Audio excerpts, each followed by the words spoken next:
Morning friends, welcome to Eklavya classes. जी हाँ, एक बार फिर से आप सभी को गुड मॉर्निंग इंडिया। मैं Narbir Singh, educator and founder of Eklavya classes, आप सभी के लिए एक बेहतरीन वीडियो लेकर आया हूँ। इस वीडियो में आप सभी को बहुत कुछ नया सीखने को मिलेगा। आज का सेशन बहुत ही इंटरेस्टिंग होने वाला है। Watch this video till the end. So हमारे साथ वीडियो के लास्ट तक जुड़े रहिएगा। मैं अपने इस वीडियो लेक्चर की स्टार्टिंग 94.3 माई एफएम के famous radio jockey RJ Kartik की ब्यूटीफुल लाइंस के साथ करता हूँ। कर दिखाओ कुछ ऐसा कि दुनिया करना चाहे आपके जैसा। जी हाँ, कुछ ऐसा कर दिखाओ कि दुनिया आपके जैसा बनना चाहे, आपके जैसा करना चाहे। ये तभी हो पाएगा जब आप अपने ऊपर विश्वास रखेंगे। आइए आज कुछ नया सीखते हैं। आज का हमारा टॉपिक है एसिड्स, बेसिस एंड सोल्ट्स। जब हम बीमार हो जाते हैं और हमें डॉक्टर के पास ले जाया जाता है तो डॉक्टर हमें टैबलेट्स देते हैं, ज़्यादा से ज़्यादा जूस पीने के लिए कहते हैं, ज़्यादा से ज़्यादा ग्रीन लीफी वेजिटेबल्स खाने के लिए कहते हैं। क्या आपने कभी ऐसा सोचा कि वो इन सभी को खाने पीने की एडवाइस हमें क्यों देते हैं? पीढ़ियों से हमारे पेरेंट्स, ग्रैंड पेरेंट्स तांबे के बर्तनों को चमकदार बनाने के लिए इमली, नींबू का रस यूज करते हुए आ रहे हैं। क्या आप इसका रीज़न बता सकते हैं कि वह ऐसा क्यों करते हैं? हमारी मम्मी या हमारी दादी जब भी अचार बनाती हैं तो उस टाइम वे कभी भी अचार को मेटल कंटेनर्स में, मीन्स स्टील के बॉक्स में, लोहे के बॉक्स में या तांबे के बर्तनों में स्टोर नहीं करती है। वे हमेशा पीकल को कांच के बॉक्स में या मिट्टी के बर्तनों में या फिर प्लास्टिक के बॉक्स में रखती है। क्या आप बता सकते हैं कि वो ऐसा क्यों करती है? नमक और चीनी को काफ़ी फूड आइटम्स को स्पॉइल होने से बचाने के लिए उसमें मिक्स किया जाता है। क्या आप जानते हो कि नमक और चीनी को फूड आइटम्स में क्यों मिक्स किया जाता है? इट मीन्स हम कह सकते हैं कि हमारे मम्मी पापा, हमारे दादा दादी इमली, नींबू, शुगर, विनेगर, नमक का यूज करना अच्छे तरीके से जानते थे। आइए हमारे मन में जो भी क्वेश्चंस अराइज हुए हैं उन सभी का आंसर ढूंढने की कोशिश करते हैं। वीडियो को लास्ट तक देखें और जो भी व्यूअर्स नए जुड़े हैं उनसे रिक्वेस्ट है कि चैनल को सब्सक्राइब कर लें। आइए इन कंसेप्ट्स को बेसिक से समझते हैं। एसिड्स का टेस्ट हमेशा खट्टा होता है। जैसे कि आपने कभी ना कभी नींबू खाया होगा या कच्चे आम को खाया होगा या फिर इमली को टेस्ट करके देखा होगा। इन सभी का टेस्ट खट्टा होता है। और अगर हम बेसिक की बात करें तो बेसिक का टेस्ट हमेशा कड़वा होता है। जैसे आप सभी ने कभी ना कभी करेला खाकर देखा होगा। इसी के साथ मैं आप सभी को एक एक्स्ट्रा इन्फॉर्मेशन और दे देता हूँ कि खासकर प्रेग्नेंट वोमेन को या गर्ल्स को हमेशा खट्टा खाने के लिए मना किया जाता है।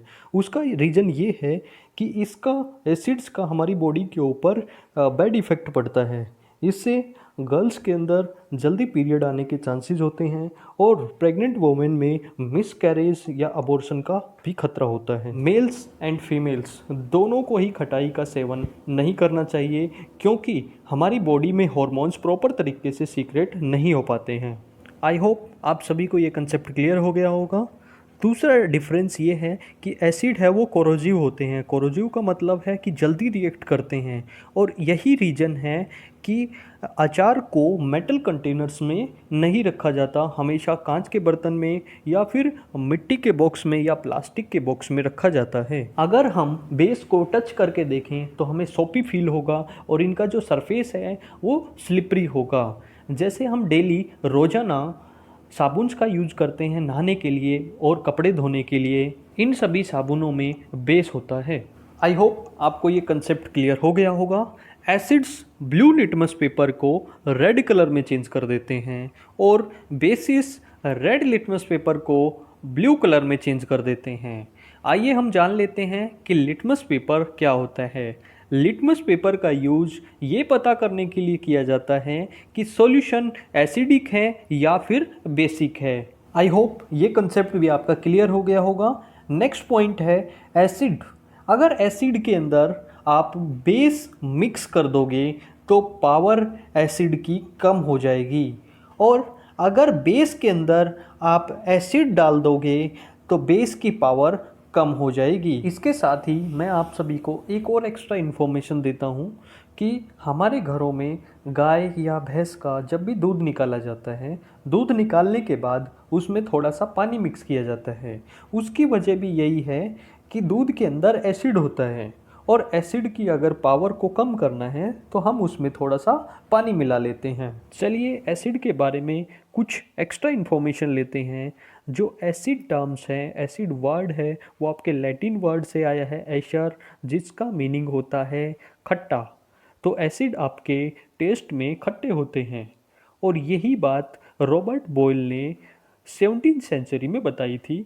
और रॉबर्ट बॉयल ने ही एसिड और बेस को इनकी फिजिकल प्रॉपर्टीज़ के अकॉर्डिंग दोनों को अलग अलग करके बताया था। एक और डाउट हमारे मन में आता है कि हर वो चीज़ जिसमें एसिड या बेस होता है उसको टेस्ट करके हम नहीं देख सकते, क्योंकि वो चीज़ें पॉइजनस भी हो सकती है। अब हमारे मन में दूसरा डाउट आ गया कि हर वो चीज़ जिसमें एसिड होता है और बेस होता है और जो पॉइजनस होती है या हमारे बॉडी के लिए हार्मफुल हो सकती है, उसको हम टेस्ट नहीं कर सकते। तो अब हम कैसे पता लगाएंगे कि इसमें एसिड है या बेस है? इस क्वेश्चन का आंसर पता करने के लिए हमें 19वीं सेंचुरी के एक साइंटिस्ट स्वांटे आरेनियस के बारे में थोड़ा सा पढ़ना होगा।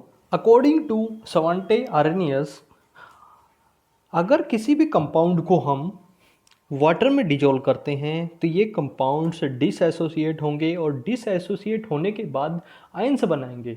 आयंस की जो प्रॉपर्टी होगी वही प्रॉपर्टी आपकी कंपाउंड की प्रॉपर्टी होगी। आइए इसको एक एग्जांपल से समझते हैं। अगर हम एक कंपाउंड लें और मान लो उसमें एसिड है, तो समझते हैं N acid is a substance which furnishes hydrogen ions when dissolve in water. अगर एसिड को हम वाटर के अंदर डिजोल्व करेंगे तो हाइड्रोजन आयंस हैं वो अलग हो जाएंगे। जैसा कि पिक्चर में दिखाया गया है, पहले हमारे पास हाइड्रोक्लोरिक एसिड था जो कि एसिड है। जब हाइड्रोक्लोरिक एसिड को वाटर में मिलाया गया तो हाइड्रोजन आपका अलग हो गया और क्लोरीन आपका अलग हो गया। इट मीन्स हाइड्रोजन आयंस है वो डिसएसोसिएट हो गए। आई होप आपको समझ आ गया होगा कि एसिड क्या होते हैं। सबसे पहले नंबर पर आता है हाइड्रोक्लोरिक एसिड। इसका केमिकल फॉर्मूला है HCl। ये स्ट्रॉन्ग एसिड है। अगर ये थोड़ा भी हमारी स्किन के ऊपर गिर जाए, हमारी बॉडी के ऊपर गिर जाए, तो ये हमें नुकसान पहुंचा सकता है। आपको ये जानकर हैरानी होगी कि ह्यूमन बॉडी भी HCl प्रोड्यूस करती है। इट मीन्स हमारे पेट के अंदर HCl सीक्रेट होता है। अब हमें ये पता है कि HCl है वो स्ट्रॉन्ग एसिड है, तो जब हमारे पेट के अंदर ये प्रोड्यूस होता है तो हमारे पेट के अंदर की वाल्स को ये जला भी सकता है। बट ऐसा नहीं होता। सोचो ऐसा क्यों है? आइए इसका आंसर भी मैं आपको बता देता हूँ। हमारी ह्यूमन बॉडी एक और एंजाइम सीक्रेट करती है जिसका नाम है म्यूकस। म्यूकस हमारी पेट की अंदर की वाल्स को HCl से बचा लेता है। अब हमारे मन में एक डाउट और आ गया होगा कि हमारी बॉडी के अंदर जो HCl बनता है इसका क्या काम है। It means what is the function of hydrochloric acid HCl। HCl hydrochloric acid हम जो फूड खाते हैं उस फूड पार्टिकल्स के साथ मिलकर उस फूड को और एसिडिक बना देता है ताकि वो जल्दी डाइजेस्ट हो जाए। और एक काम और भी करता है HCl, और वह है हमारी बॉडी के अंदर पेप्सिनोजन हार्मोन को एक्टिवेट करना। इसके एक्टिवेट होते ही पेप्सिन नाम का एंजाइम्स निकलता है जो प्रोटीन को, जो इंडाइजेस्टेड प्रोटीन है उसको पेप्टाइड्स में कन्वर्ट कर देता है। जी हाँ, अब हम कार्बोनिक एसिड के बारे में बात करते हैं। इसका केमिकल फॉर्मूला होता है H2CO3। और ये कैसे बनता है? जब वाटर के अंदर कार्बन डाइऑक्साइड गैस को पास करवाया जाता है तो आपका H2CO3 बन जाता है। इट मीन्स कार्बोनिक एसिड बन जाता है। अब आपके मन में ये डाउट आ रहा होगा कि ये हमारी बॉडी के लिए हार्मफुल है या नहीं है। तो जी हाँ, इसका कोई एविडेंस नहीं है कि ये हमारी बॉडी को नुकसान पहुंचा सकता है या नहीं पहुंचा सकता।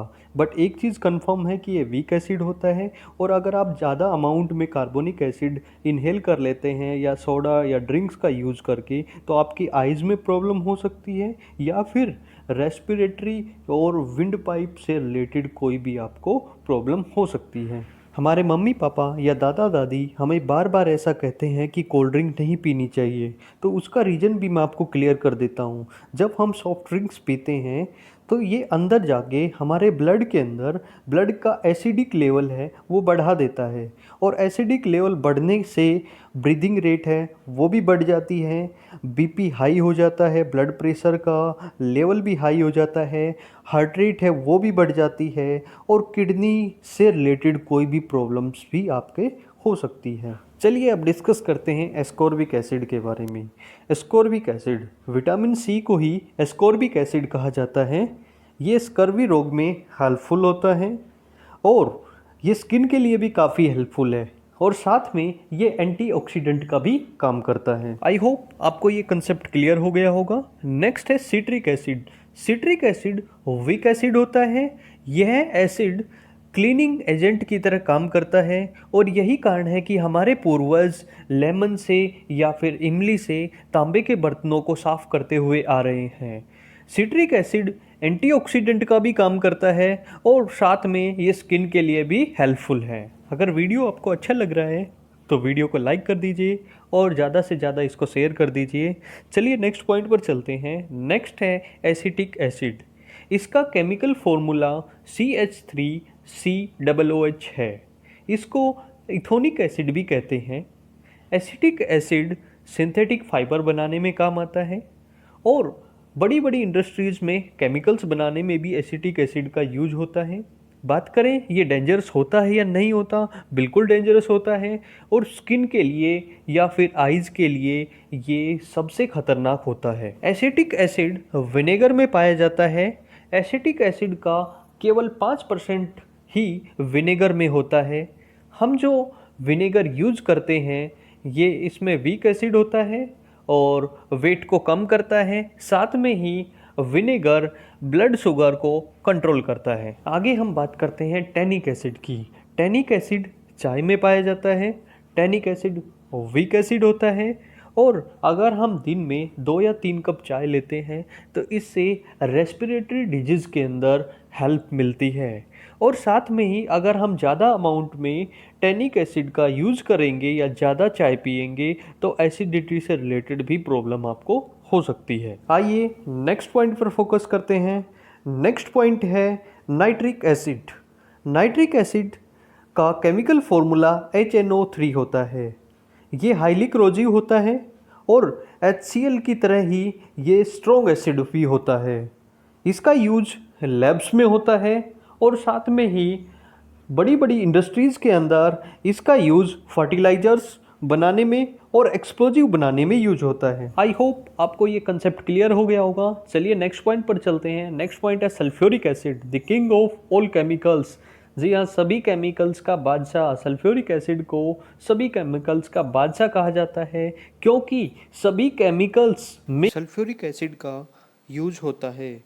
सल्फ्यूरिक एसिड फर्टिलाइजर्स बनाने में, केमिकल्स बनाने में, एक्सप्लोजिव बनाने में, डिटर्जेंट बनाने में और मेडिसिन्स बनाने में भी यूज़ किया जाता है। आई होप आपको ये कंसेप्ट क्लियर हो गया होगा। चलिए नेक्स्ट पॉइंट पर चलते हैं। नेक्स्ट पॉइंट है tartaric acid. Tartaric acid weak acid होता है। यह एसिड टैमारिंड, बनाना और खट्टे फलों में पाया जाता है। इस एसिड का यूज जैम्स बनाने में होता है, जेलीज बनाने में होता है, और बेकिंग पाउडर भी तैयार किया जाता है। ये कंसेप्ट भी आपका क्लियर हो गया होगा। आइए नेक्स्ट पॉइंट पर डिस्कस करते हैं। नेक्स्ट पॉइंट है लैक्टिक एसिड। लैक्टिक एसिड दही में पाया जाता है, और साथ में आपको एक और एक्स्ट्रा इन्फॉर्मेशन बता दूं कि मिल्क के अंदर आपका एक यूजफुल माइक्रोब्स होता है जिसका नाम होता है लैक्टोबैसिलस, और ये लैक्टोबैसिलस ही मिल्क को दही में कन्वर्ट कर देता है। आज के सेशन में बस इतना ही। हम मिलते हैं नेक्स्ट क्लास में। उम्मीद करता हूँ कि आपको ये सेशन अच्छा लगा होगा, और इस वीडियो का नेक्स्ट पार्ट मैं जल्दी ही लेकर आऊँगा। अगर आपको ये वीडियो अच्छा लगा तो वीडियो को ज़्यादा से ज़्यादा शेयर कीजिएगा, लाइक करें, और नीचे कमेंट सेक्शन में बताएं कि आपको वीडियो कैसा लगा। Till then stay home, stay safe, have a nice day.